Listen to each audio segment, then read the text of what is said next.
Dios, hermanos. Que Dios les bendiga. Toca el tiempo de que meditemos en la palabra de Dios. ¿Está usted preparado? Conste, ¿eh? Ya dijeron que sí. Vamos a terminar y de hecho concluir el día de hoy, hermanos, una serie de predicaciones que tiene como título Los desafíos para la iglesia de hoy. Nuestro hermano Alfredo nos habló acerca de los desafíos para la iglesia de hoy, enfocado en la inmoralidad y cómo vivir en santidad. Es un desafío, cómo vivir en santidad en medio de un mundo inmoral. Y otro de los desafíos de los que nos habló nuestro hermano Freddy fue la indiferencia espiritual, como indiferencia habló de la actitud de tibieza, hermanos, que tiene la congregación, enfocado o más bien basado en un pasaje, en Apocalipsis, una iglesia, pero nos habló de una actitud de tibieza, de indiferencia. Ese es otro desafío para la iglesia de hoy. Y el tercer desafío en el que vamos a meditar, hermanos, para la iglesia de hoy es la secularización. Secularización. Ese es un término que ahorita vamos a estar viendo a qué se refiere, pero todos entendemos, ¿verdad? La secularización o el movernos en un mundo secular, hermanos, es un desafío para la iglesia de hoy. Voy a pedir que abra su Biblia, por favor, en la primera epístola de Juan. Primera epístola de Juan, capítulo número 2. No es el Evangelio según San Juan, es la primera epístola de Juan, de San Juan, antes de Apocalipsis, ¿sí? Ahí está la primera, la segunda, tercera, luego está Judas y Apocalipsis, ahí está casi al final. ¿Estamos ahí, hermanos?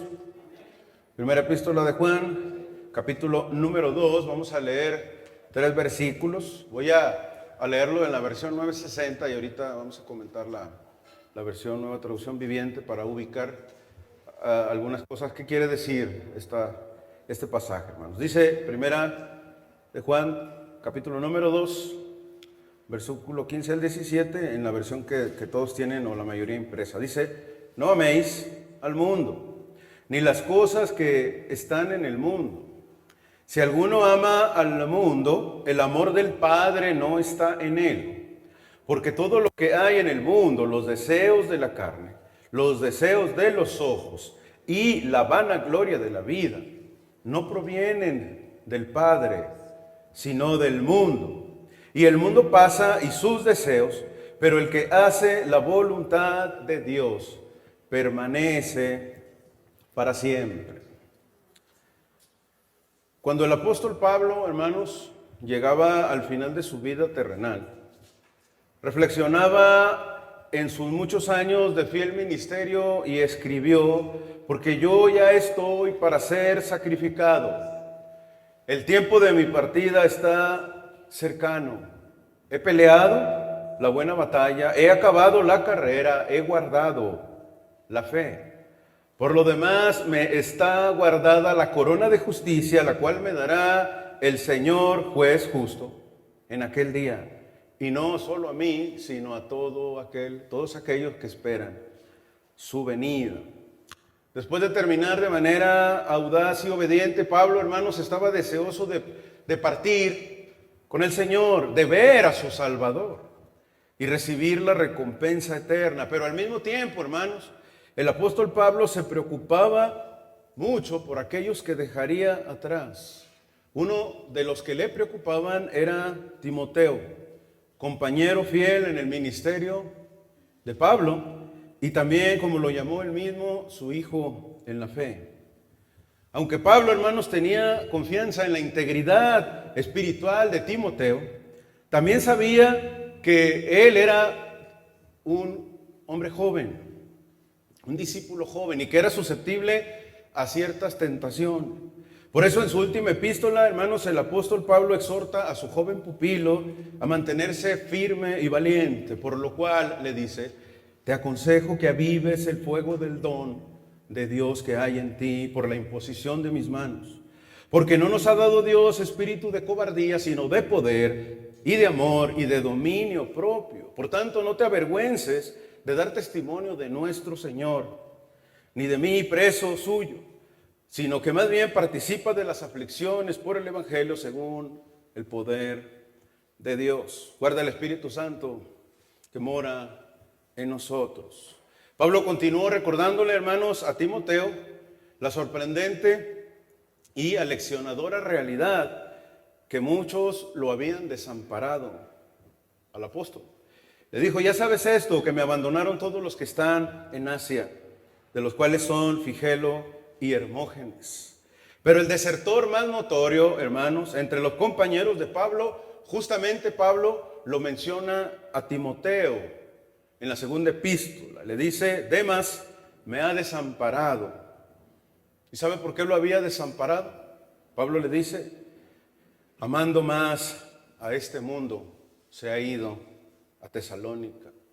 Demas había sido compañero, hermanos, de trabajo de Pablo durante muchos años. Había ministrado con nobles colegas, hombres poderosos en la fe, hermanos, ni más ni menos que como Tito, Lucas, Marcos. No obstante, hermanos, a pesar de que había estado en compañía de hombres de Dios tan formidables, predicadores de la palabra, autores de la Biblia, plantadores de iglesias, siervos fieles, hombres de oración, que habían sufrido por el Evangelio. No obstante, hermanos, Demas había abandonado por completo a Pablo y a los miembros de su equipo ministerial. El motivo de la deserción, hermanos, de Demas fue que amó más este mundo. Él amó el sistema mundial, hermanos, con su pecado, su sabiduría humana, sus engaños. Amó más la vida secular, la secularización, de lo que amó, si es que lo amó, el reino de Dios. La vida de Demas, hermanos, demostró las características de la tierra espinosa de la que habló Jesús, donde esa semilla fue asfixiada bajo los cuidados del mundo y bajo el engaño de las ocupaciones, de las riquezas, de los afanes. Mientras Pablo, hermanos, esperaba el martirio por su fe en la cárcel, Demas decidió que no estaba dispuesto a pagar un precio similar. Por lo tanto, abandonó a sus compañeros y se fue a Tesalónica.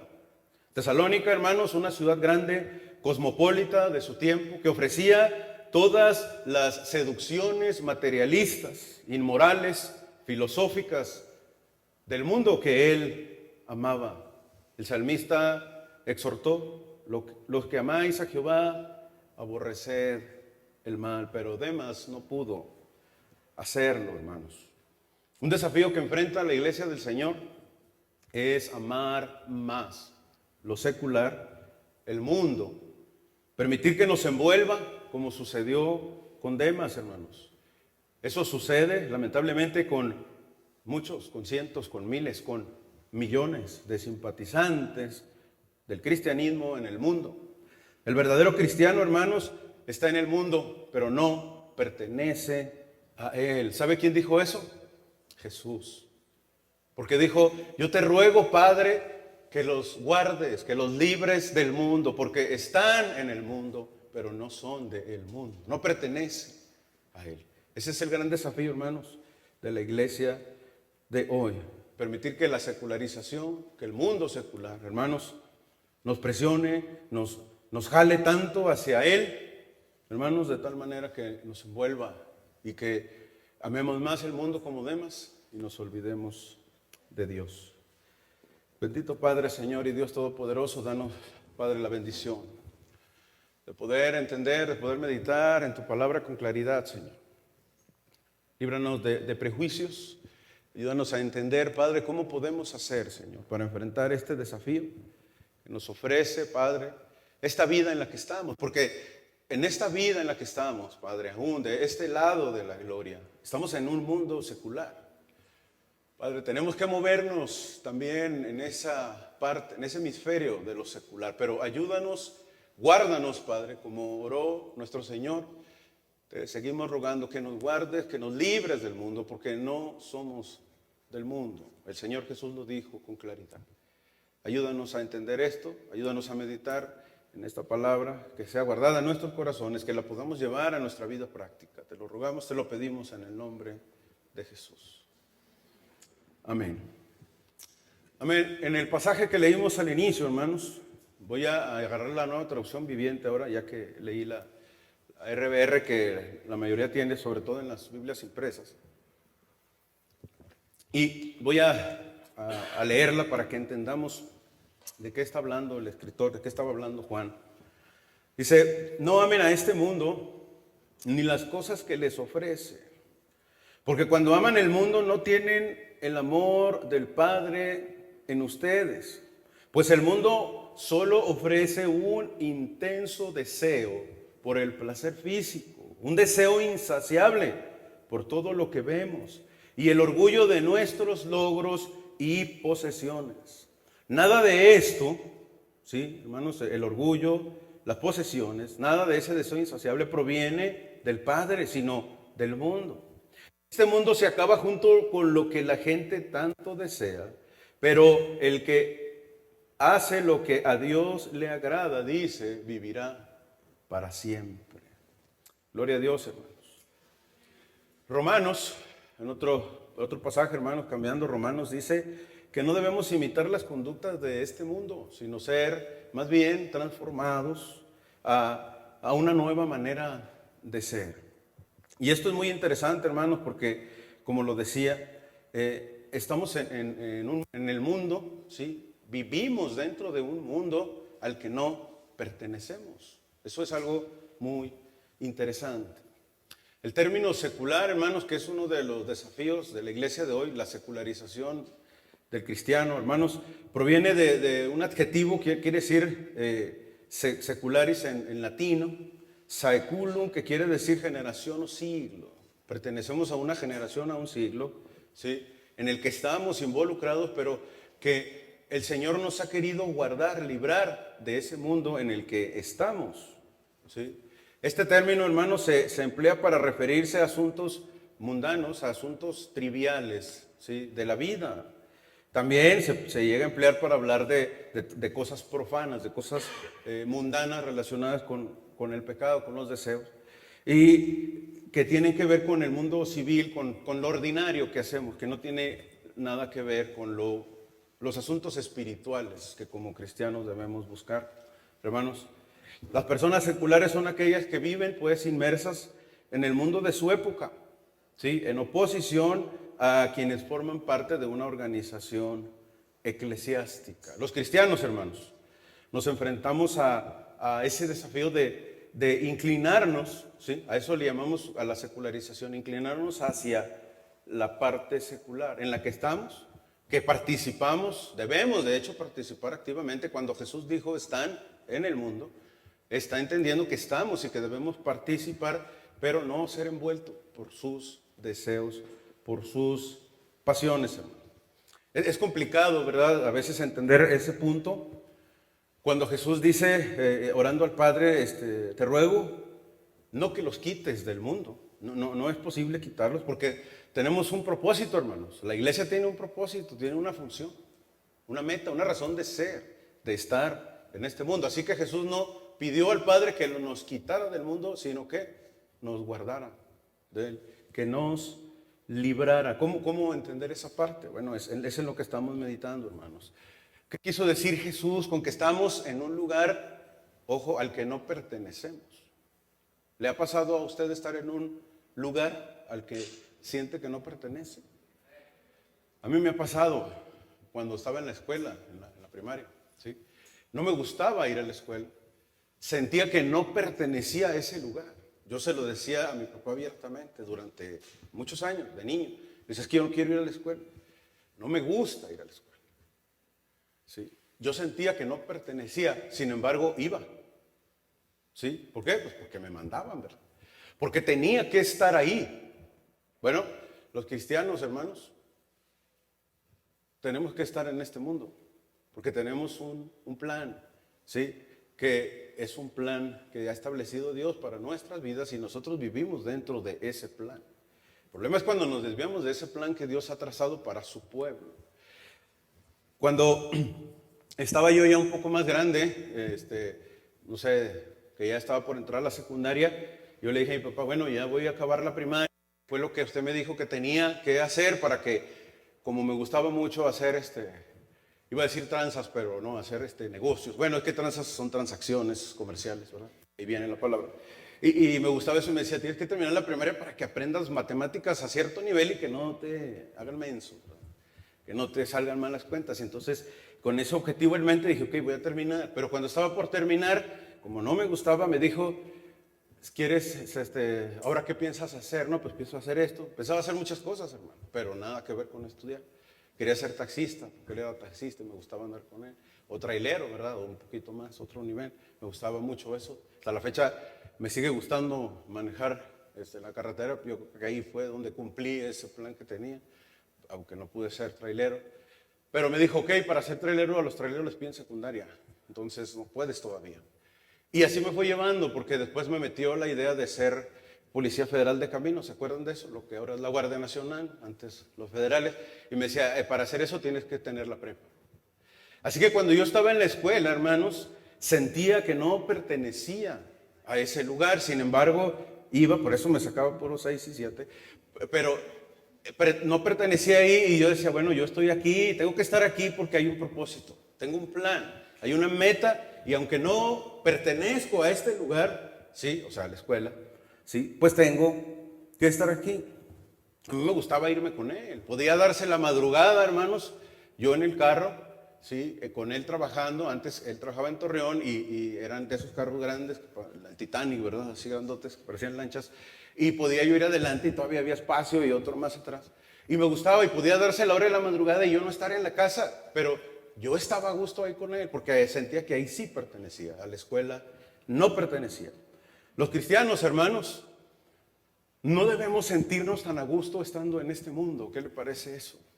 No debemos sentir como que déjenme acomodo y me agarro este lugarcito. Cuando Jesús dice, te pido Dios que los guardes, que los libres, te pido Señor, te pido Padre del mundo, es porque está diciendo no pertenecemos, hermanos, a este lugar. ¿Qué le parece eso? ¿Está interesante eso? ¿Alguien más ha tenido que estar en una situación donde está en un lugar, pero no le gusta?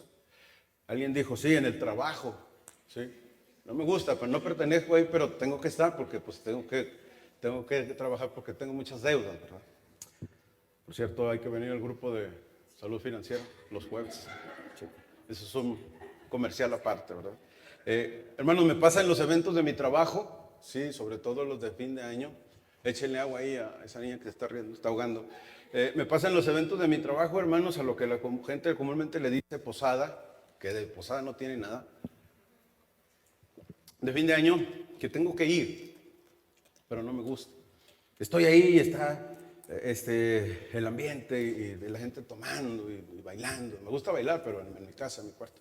¿Sí? Y la gente haciendo escándalo y todos tomados y dejándose llevar por sus deseos, y no me gusta.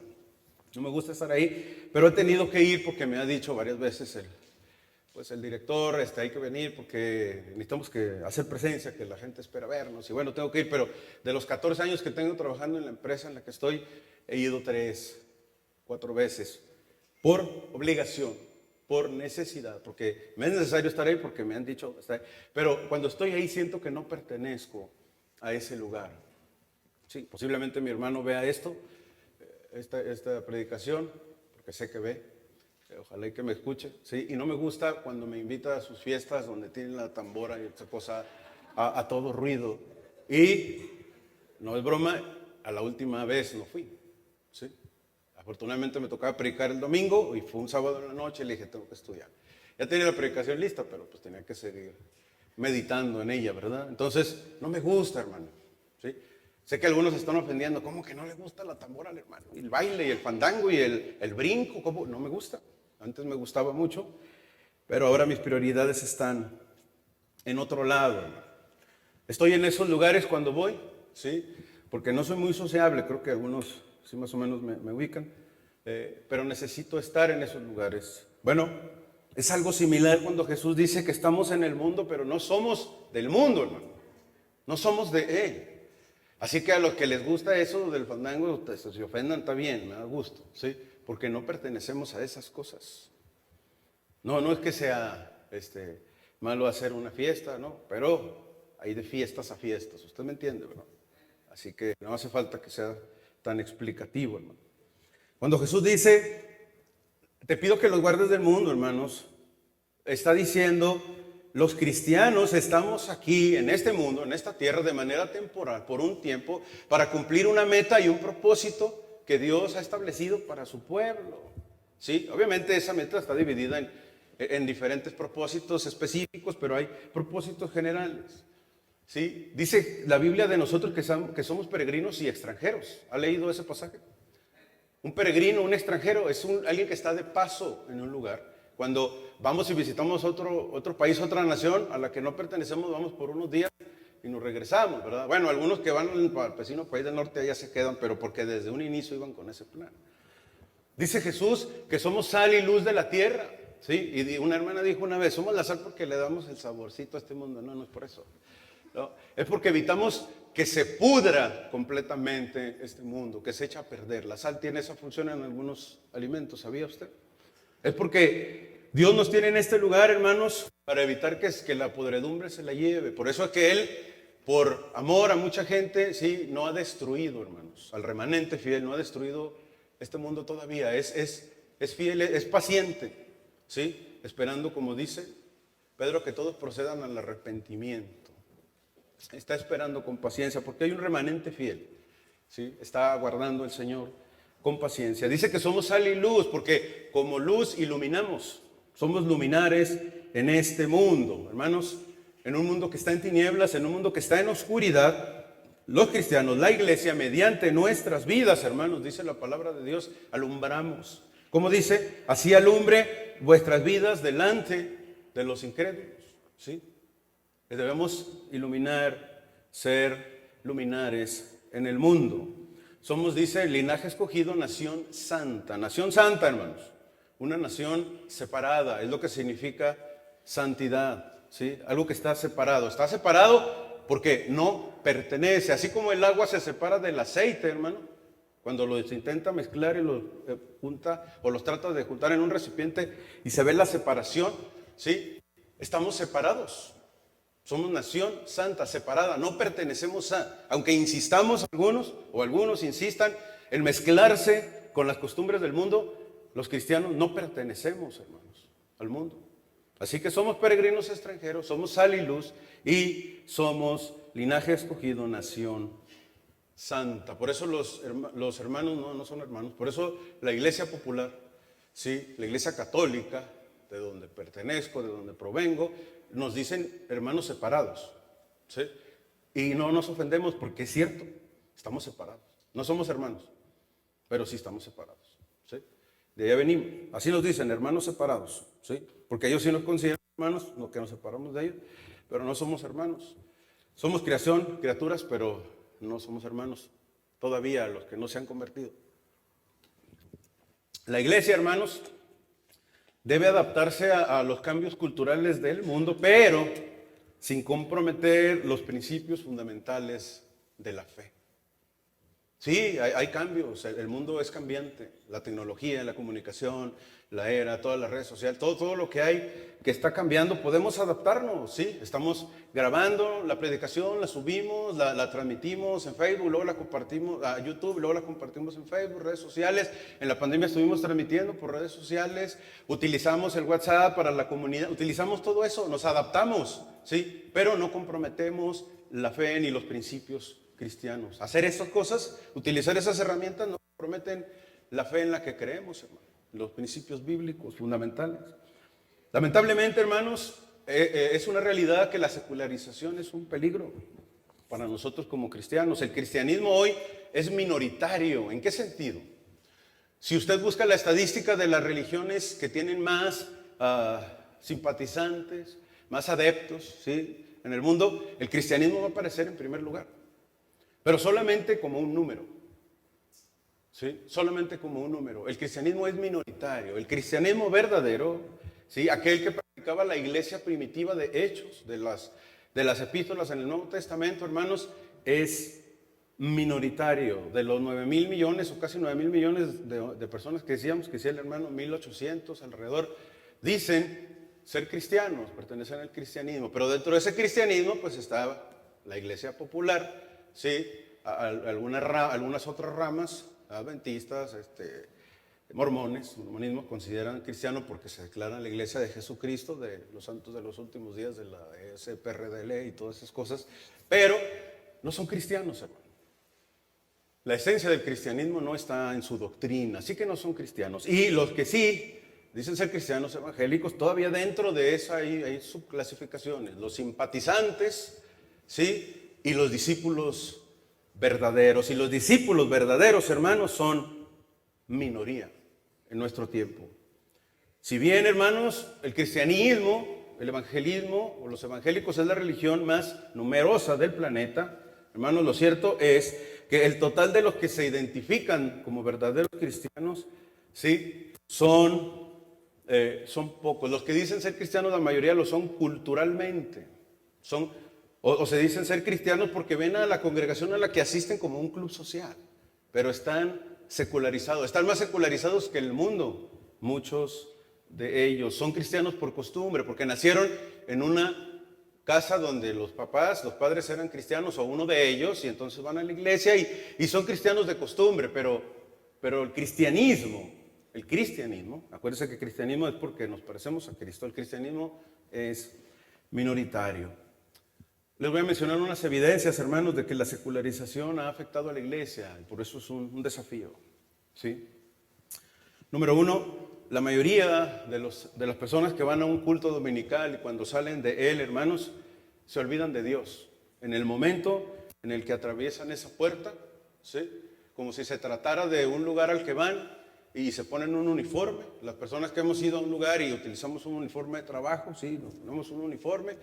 Entramos a la empresa, salimos de ahí, nos quitamos el uniforme, lo colgamos y nos vamos. Así viven, ¿sí? Muchas personas su cristianismo. Entran a un lugar, se ponen, ¿verdad? La bata santa para poder levantar las manos, ¿sí? Y poder rendirse a Dios y postrarse delante de Él y venir al altar y derramar las lágrimas. No es que sea malo, ojo, es bueno. Es bueno si sentimos que necesitamos rendirnos a Dios. Jesús dijo, vengan a mí todos los que estén trabajados y cargados y yo los haré descansar.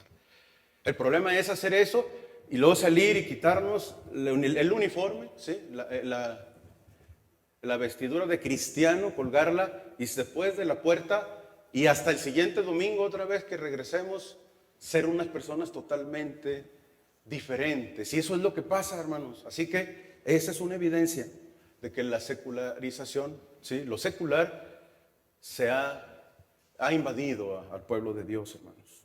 Olvidarse de Dios al momento de salir del culto es una evidencia. Ver con indiferencia a los demás hermanos en Cristo. Dijo una vez una persona a la que estaba predicando, dijo, no, yo a la iglesia yo no voy a ver a los hermanos, yo voy a ver a Dios. Y yo dije, ¿cómo le hace para verlo? Yo no lo veo, o sea, ¿sí? No lo puedo ver con mis ojos físicos, ¿verdad? No puedo verlo, sé que está aquí. Donde estemos congregados dos o más en su nombre, Él está aquí en medio de nosotros. Pero, ¿cómo le haces para ver a Dios ignorando a todos los demás hermanos de la congregación? No se puede. Bueno, es una evidencia de que estamos secularizados porque la mayoría, sí, venimos, saludamos y nos vamos. Los demás son para nosotros indiferentes. Mucha gente se casa el día de hoy, cuando se casa, por lo civil. Muchos. Y por bienes separados. ¿Sí sabe lo que es eso, verdad? Ya no se usa, me dijo una persona cuando le platiqué, estábamos haciendo unos trámites notariales y puso en el acta constitutiva de una empresa, puso tal, y en automático, José Luis tal, casado por, yo no estoy casado por bienes separados, no, por sociedad conyugal, y se me quedó viendo, casi se le salían los ojos, eso no se usa, me dijo, ya no se usa, eso es del pasado. Cuando dos cristianos se casan por separación de bienes por ese régimen, espero que no se ofendan y si se ofenden me da gusto, es porque piensan que existe la posibilidad de que se van a divorciar. ¿Qué no dijo el Señor? Y ya no son dos sino uno. ¿Por qué nos casamos con... ¿Quién se inventó eso? El hombre, ¿verdad? El mundo secular. ¿Por qué razón me voy a casar con mi esposa por separación de bienes si somos uno, ya no somos dos? Yo hice un pacto con Dios el día que me casé con ella para vivir con ella hasta que me muera, porque me voy a morir yo primero que ella. ¿Sí? Lo más seguro, las estadísticas no mienten. ¿Sí? Soy hombre, vivimos menos. Soy zurdo, vivimos menos. Y soy poquillo ya, pero soy enojón. ¿Sí? Y los enojones vivimos menos. ¿Sí? Le voy a mostrar luego unos videos aquí en una predicación de por qué los hombres vivimos menos. Unos están muy chuscos, pero bueno. Entonces, yo pues cuando adquiero algo, hermanos, cuando hemos adquirido algo a su nombre, para no batallar, ¿verdad? Separación de bien. Bueno, espero que se hayan ofendido algunos. Prefieren muchos hermanos en la iglesia ver los eventos deportivos que venir al culto. En una ocasión estábamos en Estados Unidos, sí, no voy a decir con quién, pero estábamos con una familia que no es mía, pero es de mi esposa, sí. Y escuché que mencionó uno de ellos que estaban viendo si cambiaban la hora del culto por el juego de fútbol americano. Y yo dije, ¿por qué nosotros no hicimos eso en la final del mundial, hermanos? ¿Por qué no la perdimos? Estuvo re buena, Argentina, Francia, ¿se acuerdan? Estamos aquí en el culto, nosotros adorando y allá metiendo golazos. Bueno, ese es un ejemplo claro, y si no, ese es un ejemplo claro, no sé qué cosa, de que la iglesia se ha secularizado. Ese día de esa final, hermanos, muchas congregaciones cambiaron sus cultos a las tardes, por la tarde. Sí, ese día lo escuché ya estando en Estados Unidos. No, están viendo si... Y por eso, ¿saben qué? En muchas iglesias, para no hacerlos pecar a los hermanos, hacen dos cultos, uno en la mañana y uno en la tarde. Dependiendo de cómo les acomodan el juego, porque hay juegos a las 12 del mediodía, horario central, 12, 3 y 7. Entonces, si es a las 12, van al de la tarde, y si es al de las 7, van al de la mañana. Por eso acomodan así los cultos, en las mañanas y en las tardes, para no hacer pecar a la iglesia y faltando al culto, ¿verdad? Les ponemos dos cultos para que tengan manera de elegir. Ese es un ejemplo muy claro de la secularización del cristiano. ¿O no, hermanos? ¿O estoy equivocado? Aprobar comportamientos inmorales, hermanos. Vi en la semana un video de unos muchachos cristianos, subieron un video a su red social, ¿sí? Y muchos los criticaron y empecé a leer los comentarios, porque traía ganas de hacer coraje, yo creo, no sé por qué, pero empecé a ver los comentarios de hermanos en Cristo criticándolos. Eran unos muchachos que eran novios. ¿Y sabe por qué los criticaban? No, pero tomo agua, más cuando hablo. Los criticaban porque dijeron, por testimonio, hicieron ¿cómo decirlo? Un programa en su iglesia. Los llevaron a un reto, a vivir un noviazgo en santidad, ¿sí? Y ellos hicieron un compromiso entre ellos y lo tenían que subir para publicarlo como testimonio. Y entonces, obviamente, todo lo que suben a redes sociales, pues se puede compartir y ya, uno pierde control de ello. Ellos lo hicieron por testimonio y me da gusto. Pero lo que decían es que ellos se habían comprometido, ¿sí?, a que durante todo el noviazgo se iban a comportar de una manera santa, de tal manera, y pusieron cosas específicas, de tal manera que hasta se iban a guardar de besarse. Y eso me gustó, hermanos. ¿Sabe por qué me gustó? Porque eso hicimos mi esposa y yo.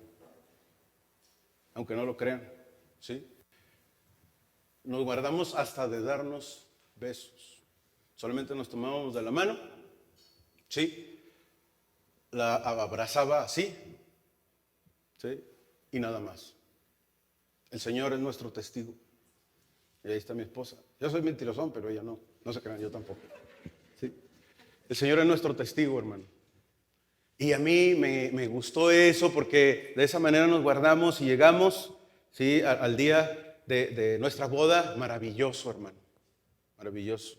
Es un testimonio, ¿sí?, para los jóvenes. Guárdense. ¿Qué es eso de que las cargan en caballito a las muchachas, hermano? Las abrazan, ya no se sabe cuál es cuál cuando están así abrazados de frente, ¿sí? ¿Han visto eso? Yo sí. Y la iglesia, hermanos, criticando a estos hermanos de otras congregaciones, de otros lugares, diciendo que exagerados. O sea, quería saber quién era el que estaba escribiendo eso, hermano, para ir a buscarlo. ¿Sí?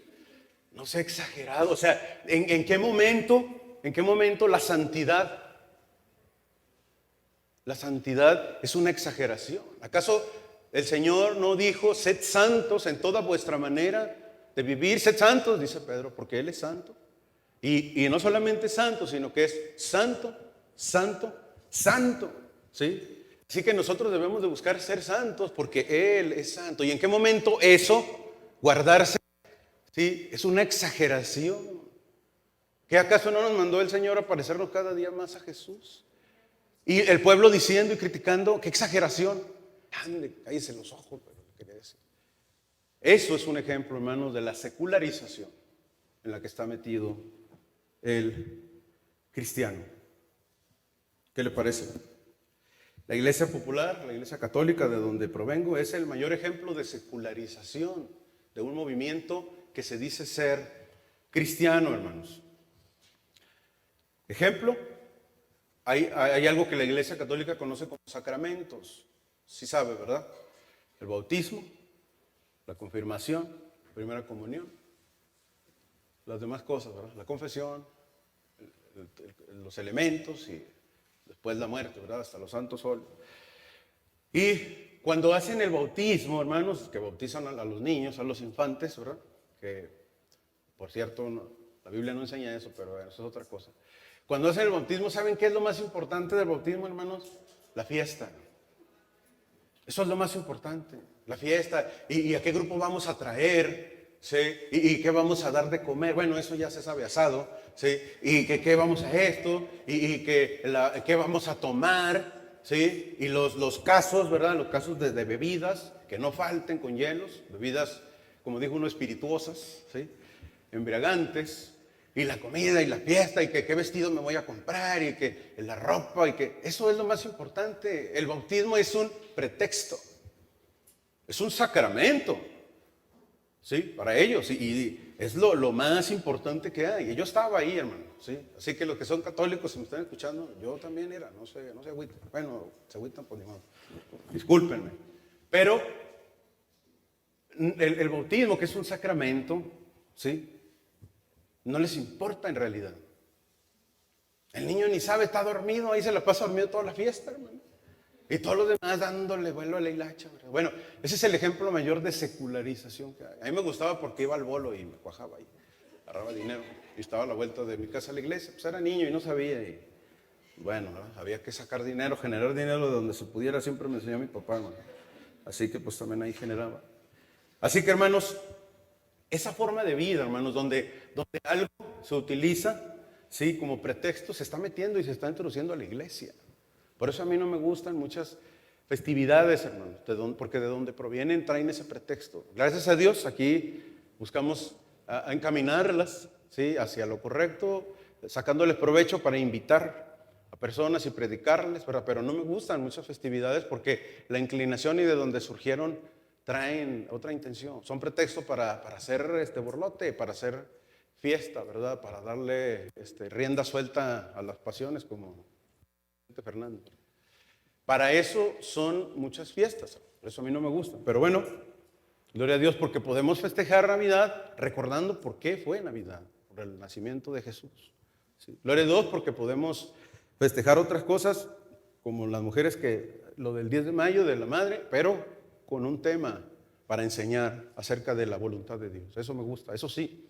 Sí, pero muchas cosas en realidad traen esa inclinación. El pueblo de Dios se ha secularizado, hermano. Se ha metido involucrado en demás cosas. ¿Sí? Está inmerso en esas cosas. Estamos aquí, pero no pertenecemos. Hemos permitido que el mundo nos atrape, ¿sí? Entre sus garras, entre sus manos. Y estamos inmersos en esas cosas. Ahora bien, quiero hacer una aclaración. El mundo secular no es el problema, hermanos. Estamos en un mundo secular. El Señor nos puso así, en este sistema. Dentro de su voluntad permisiva, en su soberanía, Él sabe que estamos en un mundo secular, en el que tenemos la necesidad de trabajar. Él así lo estableció, hermano. ¿Sí? El problema es el exceso de secularización en la vida cristiana, el adoptar la forma de la vida secular del mundo. Ese es el problema, hermano. El mundo secular, la empresa o el trabajo, hermanos, son principios que dignifican la vida de las personas. Es maravilloso. Podemos encontrar, hermanos, trabajos tan dignos como el de un pastor, pero también como el de dar de comer a las personas, o como los médicos que se dedican a curar enfermos. Qué maravilloso. O el carpintero que hace una silla para una casa, pero también puede hacer un banco para la iglesia. Gloria a Dios por eso, hermano.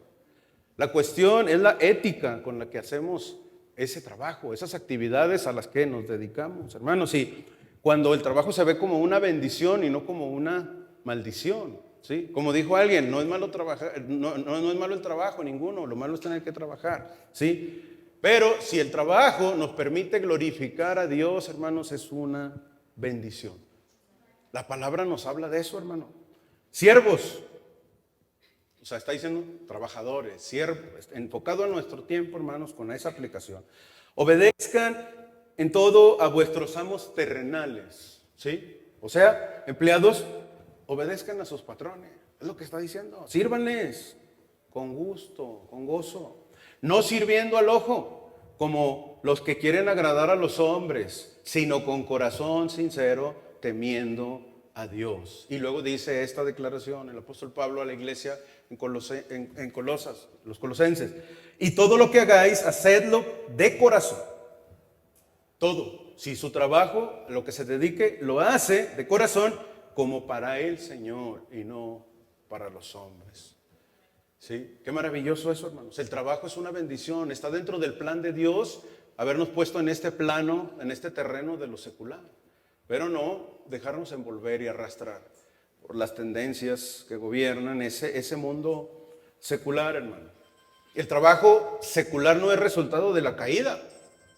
Algunos malentienden eso, hermanos. No.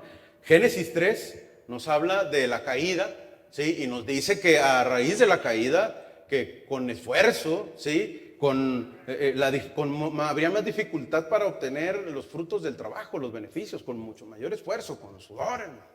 ¿Sí?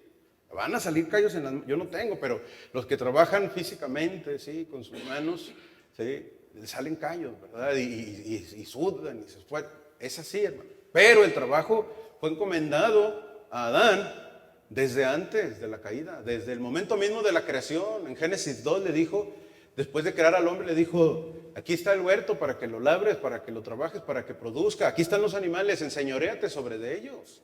Gobierna, sojuzga la tierra, ¿sí? En los peces del mar, en las aves. Ponte a trabajar todo y sé señor de esto. Yo te he puesto como señor, que yo soy señor, yo soy señor de todo, pero te puse a ti, ¿sí? También para que señoríes en toda la naturaleza, pero trabajes para que te sirva, para que vivas de ella. Después de la caída es cuando le dice, con mayor dificultad vas a trabajar y obtener beneficio de la tierra, vas a batallar, pero el trabajo es una bendición de Dios establecida desde el principio, hermano. Nos puso Dios en ese mundo. Así que el cristiano vive en esos dos ámbitos, en el ámbito de lo secular, en el ámbito de lo espiritual. El problema no es el ámbito secular, no, hermano, sino que nos envuelve en las costumbres y en la forma en cómo dicta el sistema este mundo. No debemos de vivir, hermanos, los cristianos como si se tratara de dos vidas diferentes. Son dos ámbitos, pero el cristiano es el mismo. ¿O no, hermanos? Nuevamente, estamos en este mundo por cumplir propósitos. Y se los voy a decir: glorificar a Dios. Para eso existimos, para la alabanza de la gloria de su nombre. Estamos para alumbrar, hermanos, para predicar. ¿Acaso no nos mandó el Señor a hacer eso? Llevar el evangelio a toda criatura, predicándolo. Estamos para estar en comunión unos con otros, ¿sí? Para ministrarnos unos a otros hasta que todos lleguemos a la medida de la plenitud de la estatura de Cristo, para ser perfeccionados. Para eso estamos en esta vida, para cumplir esos propósitos. Así que, hermanos, en ese orden, Dios, la familia, la iglesia y todas las demás cosas, ¿sí? Para eso estamos, para cumplir con funciones mientras estamos de este lado de la gloria en esta vida, hermano. A través de la historia hemos visto que la iglesia no batalla. No siempre hemos sabido los creyentes conectar lo secular con lo sagrado. Me, me he puesto a meditar mucho en eso, hermanos. Ustedes saben, a diferencia de mis hermanos, yo tengo actividades más en lo secular, aunque ellos también se mueven en un mundo secular. También, de hecho, de alguna manera, lo que hacen, reciben un tipo de lo que en el mundo se conoce como sueldo salario, aunque para ellos, por principio, lo establecimos como una ofrenda, desde los tesoros, del tesoro del Señor, del dinero del Señor, de la obra. Pero yo me muevo mucho en ese mundo, hermano, secular, y entiendo la dificultad de compaginar esto. Es complicado, porque el sistema, hermanos, nos jala, nos empuja hacia hacer cosas que no son éticas, que son difíciles de sobrellevar. Yo lo entiendo, ¿verdad? Lo entiendo. Muchas veces dicen, no, es que los pastores dicen que nos estemos aquí todo el día en la iglesia, y pero no, pues hay cosas que hacer. Yo sé que hay cosas que hacer. Y sin embargo, aquí estamos, hermano. Y el jueves, aquí estábamos, hermano. Y muchos no estaban, hermano. Y si me dice, es que tengo muchas cosas que hacer, me gustaría juntarme con usted y platicar. Porque es la excusa maravillosa de este siglo, de este tiempo secular, de este mundo secular. Es que no hay tiempo, hermano. ¿Sí? Y me gustaría que nos pusiéramos a comparar las actividades que tenemos que hacer. Usted, el que sea, y yo. ¿Sí? Y no son competencias, ¿verdad? Pero se me hace que le voy a ganar. ¿Sí? De las actividades que tengo que hacer. Y también tengo una familia, ¿sí? También tengo hijos, y también tengo esposa, y hay que aguantar, y hay que trabajar con los hijos y con la esposa. Y tengo que hacer actividades, hermanos. Y tengo trabajo secular. Y aparte de mi trabajo secular, en el que le sirvo a un amo terrenal, ¿sí? También tengo trabajos por aparte, tengo otras cosas que hago yo en lo personal, donde también hay personas que trabajan conmigo y también tengo que aguantarlos, ¿sí? Que son malos trabajadores, no se crean. Y también tengo que hacer muchas actividades, muchas, hermanos, más, ¿sí? Y luego estamos aquí sirviendo, enseñando, y en la escuela dominical cuando se necesita, y en los grupos de apoyo cuando se necesita, y en la iglesia y en el domingo, y haciendo y juntándome con los hermanos para planear lo que se va a ver en el año, y juntas para ver cómo está la iglesia y estar juntos y preparando y platicar. Y hay muchas cosas que hacer, ¿sí? Ya la música ya la abandoné, ya me di cuenta que no es por ahí. Sí, pero sigo estudiando. Les decía que no me gustaba la escuela, ahora para que se me quite, sí, el Señor me puso en la cabeza el deseo de estar estudiando, así como que para que aprenda, ¿verdad? Y sigo estudiando, hermanos, todo el tiempo. Así que no me diga que no tiene tiempo. Sí, no es tema de tiempo, es tema del amor que tenemos por las cosas. Cuando somos jóvenes, bueno, yo todavía son, pero los que ya no lo son.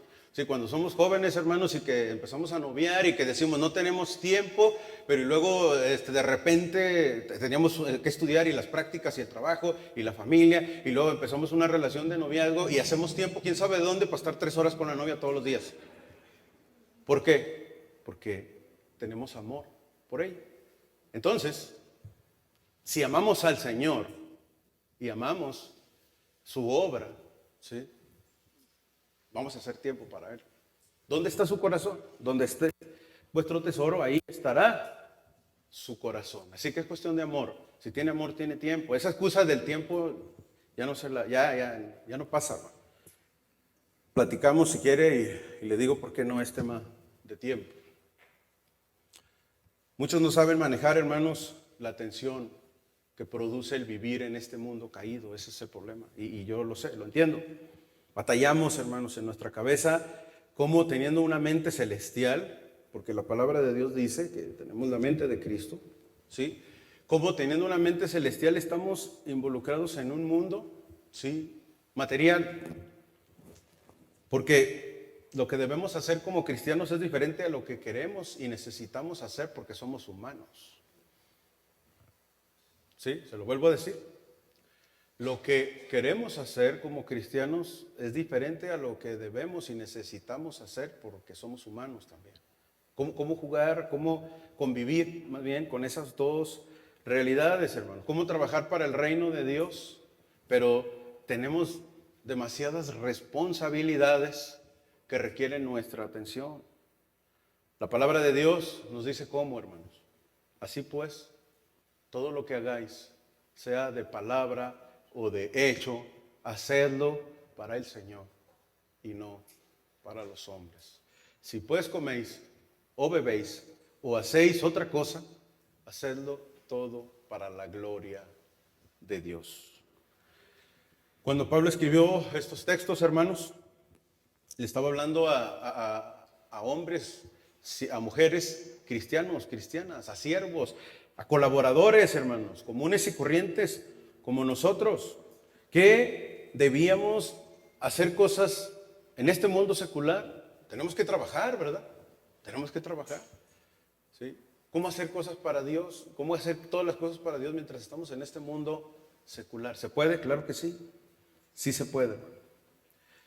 Abran su Biblia en Ageo y con esto vamos a terminar. Una historia del profeta Ageo, donde la palabra de Dios es posible hacer eso.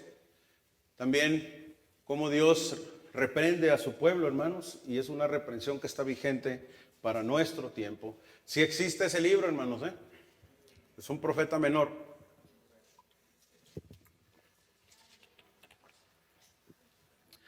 A ver, me dice amén el que lo encuentre. Eso. Ageo, capítulo número 1, versículo 1 en adelante. Todavía escucho algunas hojas ahí y todavía veo algunos hermanos que con la mirada perdida, no saben dónde está esa cosa. A ver, los hermanos que proyectan ahí, ayúdenos con Ageo, no hay que ser así. No existe ahí en la computadora tampoco. Ok. Ageo capítulo número 1, hermanos. Vamos a leerlo en la Reina Valera. Es la que la mayoría tiene, la versión oficial. Que se agüite Fred. Dice Ageo capítulo número 1, hermanos. En el año segundo del rey Darío, le voy a dar lectura rápido. En el mes sexto, en el primer día del mes, vino palabra de Jehová por medio del profeta Ageo a Zorobabel, hijo de Salatiel, gobernador de Judá, y a Josué, hijo de Josadac, sumo sacerdote, diciendo: así ha hablado Jehová de los ejércitos, diciendo: este pueblo dice, no ha llegado aún el tiempo de que la casa de Jehová sea reedificada. Entonces vino palabra de Jehová por medio del profeta Ageo, diciendo: es para vosotros tiempo, para vosotros, de habitar en vuestras casas artesonadas, y esta casa está desierta. Pues así ha dicho Jehová de los ejércitos: meditad bien sobre vuestros caminos, sembráis mucho y recogéis poco, coméis y no os saciáis, y bebéis y no os quedáis satisfechos, os vestís y no os calentáis. Y el que trabaja a jornal recibe su jornal en saco roto. Así ha dicho Jehová de los ejércitos: meditad sobre vuestros caminos, subid al monte y traed madera y reedificad la casa. Y pondré en ella mi voluntad y seré glorificado, ha dicho Jehová. Buscáis mucho y halláis poco, y encerráis en casa y yo lo disiparé en un soplo. ¿Por qué? Dice Jehová de los ejércitos: por cuanto mi casa está desierta y cada uno de vosotros corre a su propia casa. Por eso se detuvo de los cielos sobre vosotros la lluvia y la tierra detuvo sus frutos. Y llamé la sequía sobre esta tierra y sobre los montes y sobre el trigo, sobre el vino, sobre el aceite, sobre todo lo que la tierra produce, sobre los hombres y sobre las bestias y sobre todo trabajo de manos. El profeta Ageo, hermanos, tiene un mensaje importante para el pueblo, y escúchelo porque es para nosotros también. ¿Cuál es ese mensaje? Los profetas, hermanos, eran un recurso de Dios cuando el pueblo la regaba, que era seguido, ¿sí? Y se desviaban, ¿sí? Y los reyes y los sacerdotes, que eran los que eran encargados de guardar el orden civil, y el orden espiritual, no podían con ellos, los reyes y los sacerdotes no podían. Entonces Dios levantaba profetas, iba y les decía: corríjanse, ya otra vez se están desviando del camino, ya estaba más o menos bien y otra vez ahí van desordenados. Y Dios levantaba profetas. El caso del profeta Ageo fue similar en el sentido de que el pueblo se estaba desviando, Dios lo levanta. Pero hay algo interesante en esto. El pueblo normalmente se desviaba en inmoralidad, hermanos. Cometían pecados inmorales y iban y la ensuciaban. Pero En este caso no está hablando Dios de inmoralidad.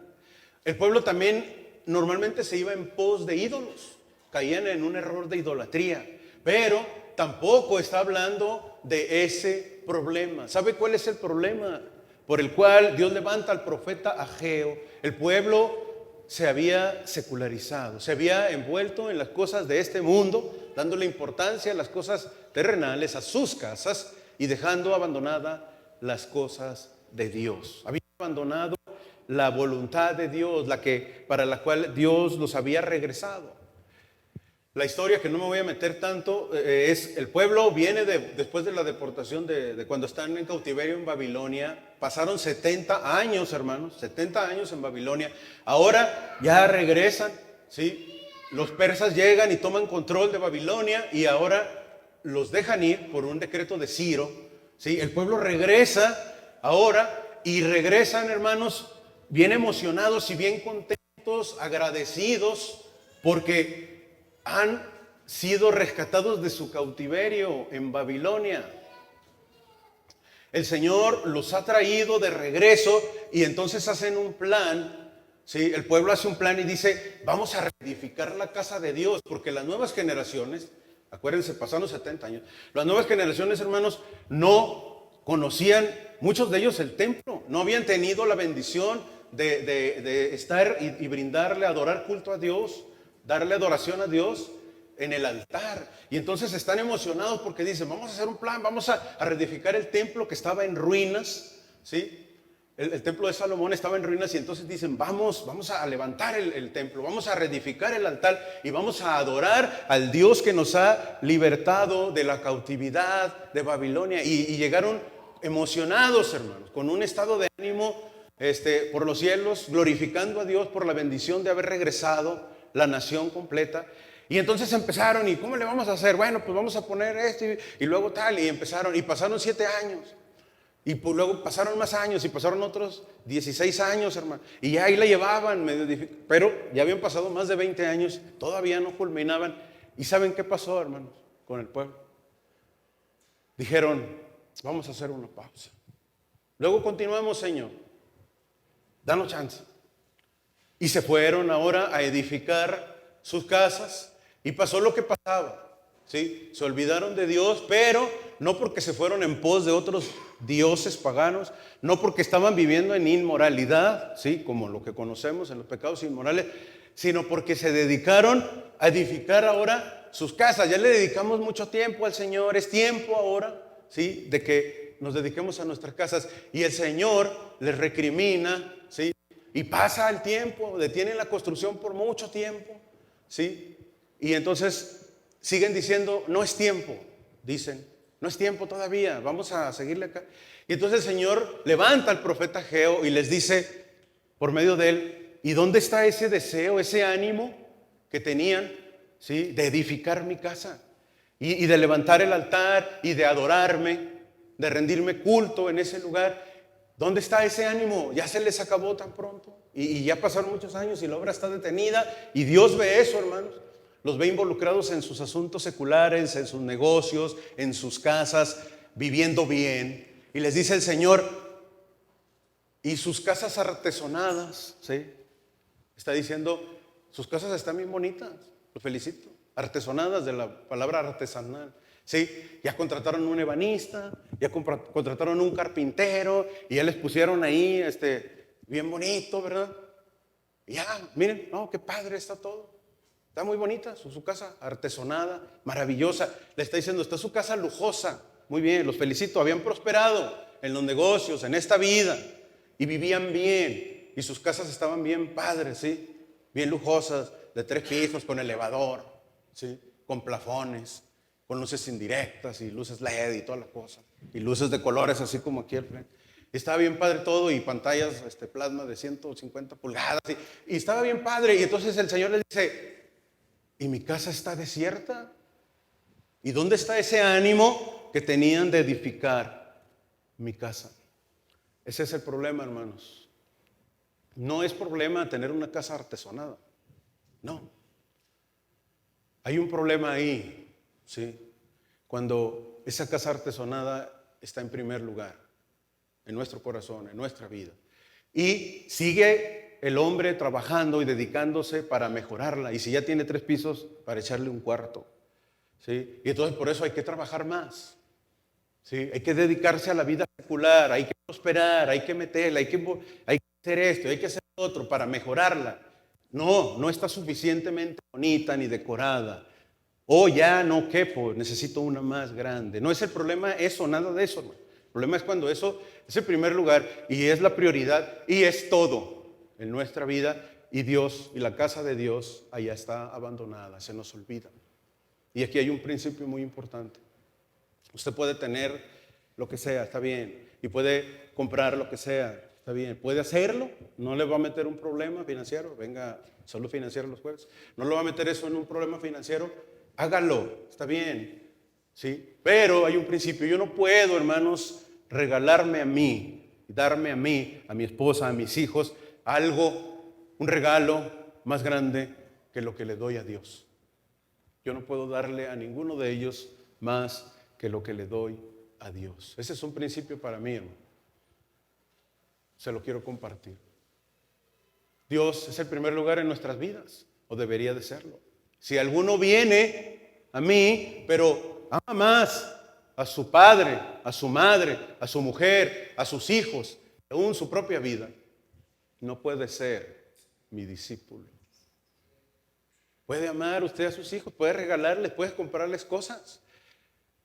Ropa, tecnología, no le causa problemas, no lo mete en un asunto de dificultad financiera, monetaria, hágalo. Pero acuérdese que Dios es primer lugar en su vida. El Señor debe ser primer lugar en su vida. No hay problema tener una casa artesanada, gloria a Dios, qué bueno que la tenga. El Señor le gusta eso, que su pueblo esté bien y viva bien. Pero buscar el reino de Dios y su justicia y todas las cosas vendrán por añadiduría. Así que, hermanos, la secularización de la iglesia es el problema. Vivimos en un mundo secular, está bien. Aquí nos puso el Señor, hay que trabajar. ¿Sí? Que no trabaje, que no coma. Hay que proveer para los nuestros, está bien. Pero cuidémonos de que lo secular no sea lo primero en nuestras vidas, en nuestros corazones. Bendito Padre, Señor, Dios Todopoderoso, te damos a ti la gloria y la honra. Te damos las gracias, Padre, por la vida que nos das, Señor, porque eres maravilloso con nosotros, porque tu palabra, Señor, nos alumbra en medio de la oscuridad.